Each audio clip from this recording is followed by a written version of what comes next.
চলুন প্রথমে ভিডিওটা দেখি, এরপরে তার কথার উপর ভিত্তি করে কিছু কথা বলবো। যেই পর্যন্ত আমি আমার পরিচয় না পাবো, এই ধরাধামের থেকে কোনো মুক্তি নেই। পরিচয় না পেলে মুক্তি নাই, কথাটা বুঝলাম না।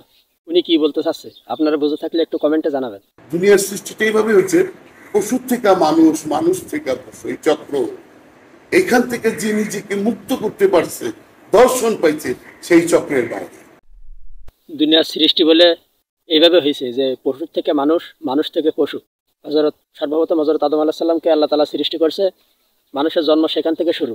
আর উনি বলতেছে পশুর থেকে মানুষ, মানুষ থেকে পশু।